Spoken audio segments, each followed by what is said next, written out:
Welcome to the Murphy, Sam, and Jodi After the Show podcast. It's Valentine's Day, and Happy so we Valentine's thought we'd Day. share a little love for you, to you, by finally getting to every single one that we possibly can of your comments and emails and suggestions and questions from the week regarding the love of your job. Because we have a lot of that rolling in, and we never got to all of it.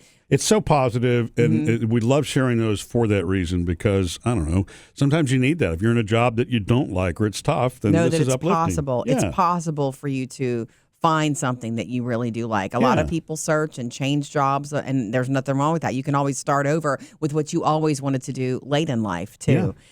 So this is an email from Shelby. First, I want to say thank you for an awesome show and great variety of music. Second, I heard you talking about people loving their jobs. My background is actually criminal justice and security. Ooh. I knew I wanted to work in the criminal justice business, but I didn't know what I wanted to do. I've done traffic control, security, and dispatch. I loved it, but soon came to realize that criminal justice system, career-wise, is not family-friendly.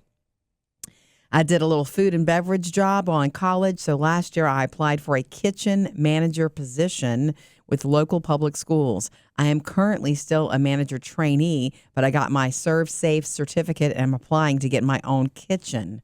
I love seeing the kids' faces every day and knowing my team has provided some meals to children who may or may not be struggling. We've got one goal here, feed the kids, and I'm loving this job. What a cool thing, Shelby. Wow, and what a totally different direction, too. Correct. So I wonder what she meant by not family friendly with the the criminal justice thing. It's just does she mean the hours or what she's dealing with? Or I would think what she's dealing with. To me, maybe you can write us back, Shelby, and let us know what you mean. Maybe it's not friendly for schedule, but to me, it's kind of like, how do you go home and tell your family about your day if it's been that makes sense. If it's been ugly. Tough, yeah. If it's been ugly. Yeah. And then like patrol officers, it's like that there's always that I hope you come home tonight kind of thing. I mean, that's really heavy. Yeah. And you have to know if it's right for you or not. Thank goodness there are people that's right for them and they can separate those two. My uncle was a police officer for many, many years, and I had to learn the hard way. I would spend the night with he and my aunt. And I couldn't wait to see him. And he would come home after working a shift, and he'd back that police car up into the driveway. He would never pull straight in. He always backed up where he parked. And I was like, oh, he's here. And I told you the story before. I was going to jump out and scare him. Because I couldn't wait to see him. And my Aunt Jackie was like, don't scare him. Don't jump out. He's still in his uniform, which means he's still in that headspace. He's kind of always in that headspace, really. But I wouldn't do that to him when he's, transitioning from in jobs. officer mode. Yeah. Yeah. So maybe that's what Shelby meant. And I have a request for Shelby since she's now in the school cafeteria. Yeah. Pizza? He wants a secret. Oh, yeah, we need some square pizza and yeast roll recipes. Okay, Shelby, you heard that. You heard it. The trick with that is I don't know if that's just my memory of that is so warm and happy that it makes that pizza better in my memory than it was in reality, or was it really that good? I would like to think it was really that good. Yeah. I would be willing to bet the yeast rolls are really that good. I think the yeast rolls are really that good. And honestly, to tell you the truth, I think the pizza was good for where it was. Does that make sense? Yeah. It's kind of like you wouldn't have thought that was the greatest thing if your grandmother had served it to you on a Sunday morning at her house. Right. But for school. But you're at school and you're eating pizza. It was comfort food at school. And there was something very bready and doughy about it. Yeah. And square. Yeah. Yes. Maybe it was more dough than anything. I wonder if it was the same dough that they used for the rolls. I mean, possible. Very possible. Oh, yeah, and clear up the rumor about the spinach being served the day after they cut the grass. No, don't clear that up. Just don't ask that question. Although, I'm going to tell you, it was really weird how often that actually happened.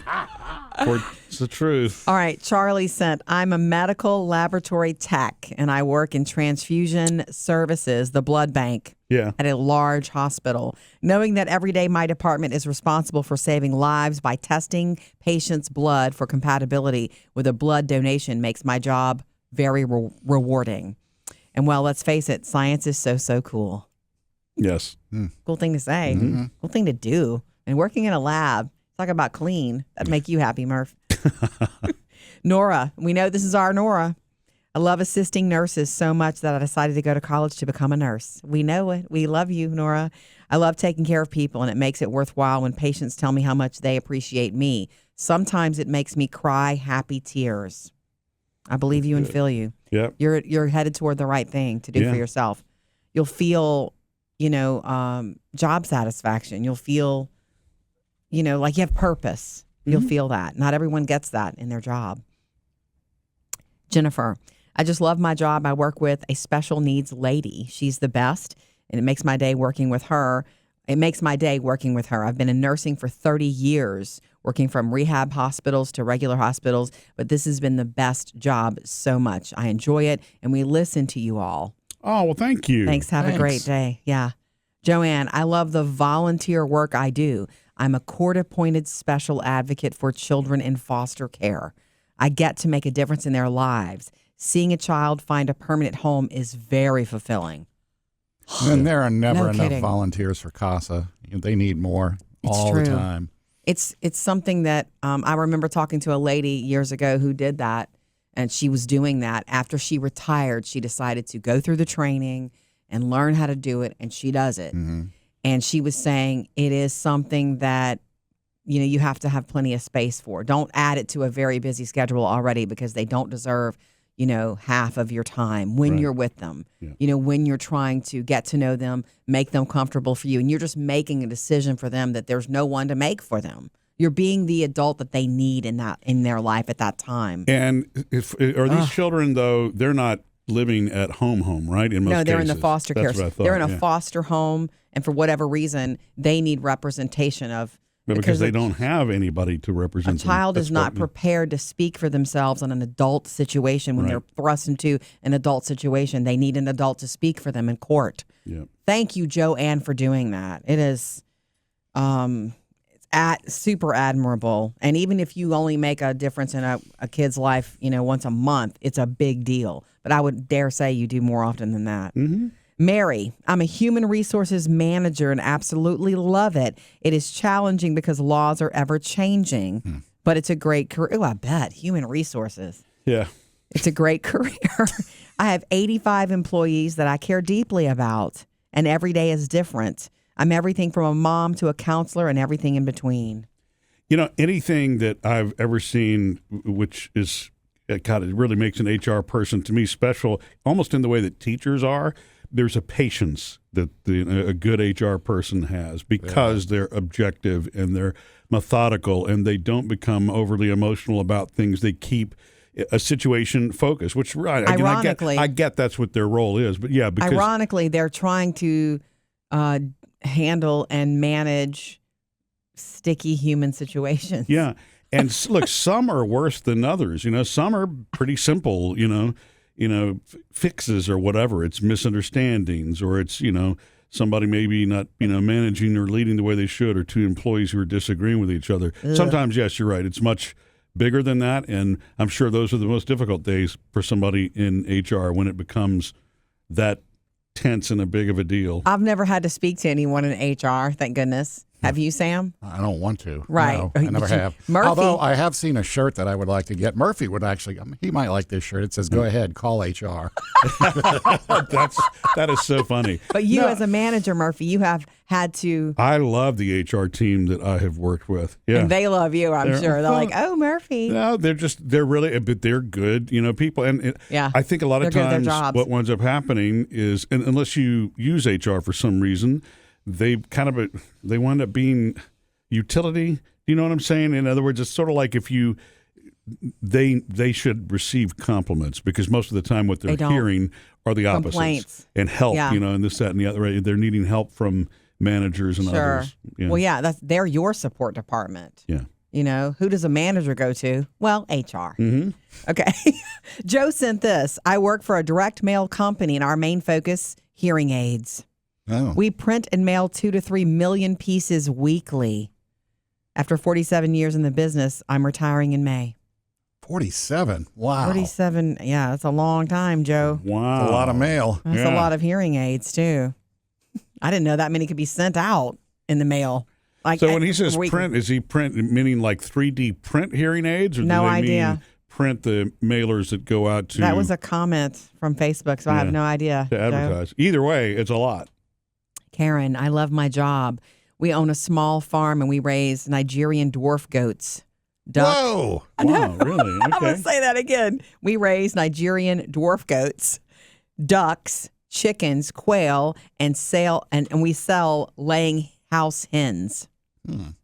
Plus, I sell homemade jams and jellies and the hot peppers we grow. Yeah. I've even sold some to Lori Morgan.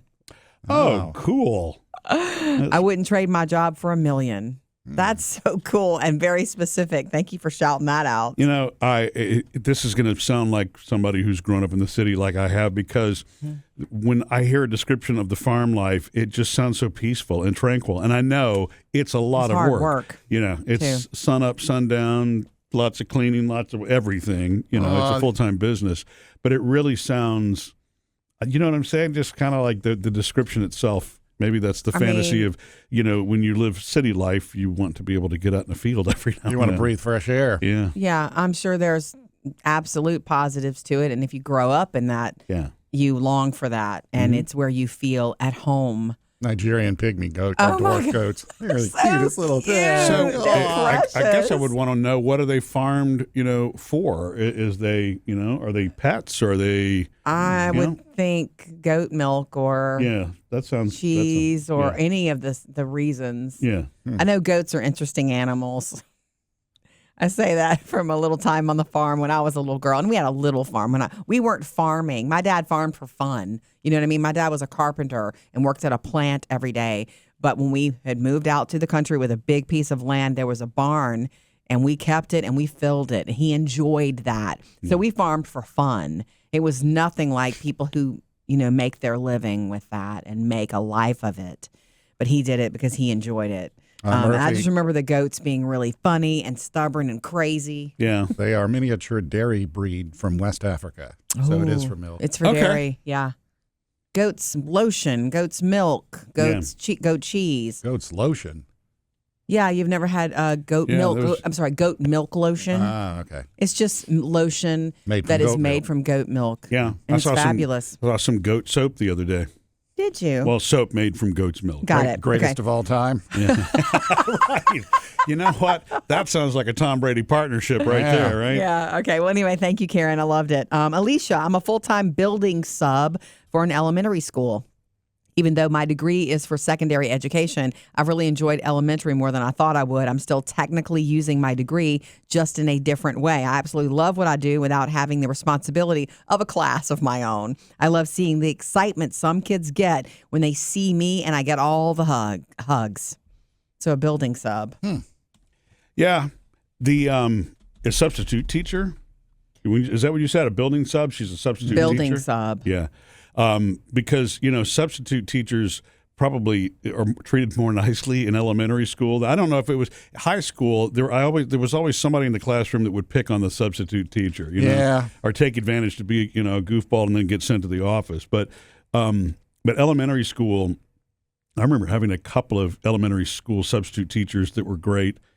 And, you know, the other thing about elementary school, do you remember the name of every single one of your elementary school teachers? Sure do. I mean, Me too. It's I guess those are your first teachers. They stick. listen to you guys. I don't remember Miss every Peace, name. You don't? Kindergarten, Miss Peace. First grade, Miss Brown. Second grade was Miss Catanese. Third grade, Miss Dewey. Fourth grade, Miss Brubacher. Wow. You know? See, for me, it was. So What did I have for breakfast yesterday? Can't Who tell you. knows? For me, it was kindergarten was Miss White, Miss Johnson was first grade, Miss Dampier was second grade, Miss Olds was third grade, and she was the youngest teacher there. I was wondering That's if she got all kind ironic. of jokes. Yeah. No, Miss Summerall was fourth grade, and Miss Rodney was fifth grade. I remember certain teachers' names from, you know, different grades because they stood out to me as wonderful people that I felt, you know, happy to be in those classrooms. But I won't list them for you. But Well, and if you had one teacher, maybe that's why it sticks too, because you had that one teacher for a whole year until you went off to middle school and had, you know, multiple classes and all that. all right, speaking of teachers in the school system, Sonia said high school breakfast/lunch lady for 22 years. All right. Awesome. There you go, Breakfast Sam. and Yeah. lunch. Another resource. That's right. Sonia, they want a pizza recipe. They want to know how to do it.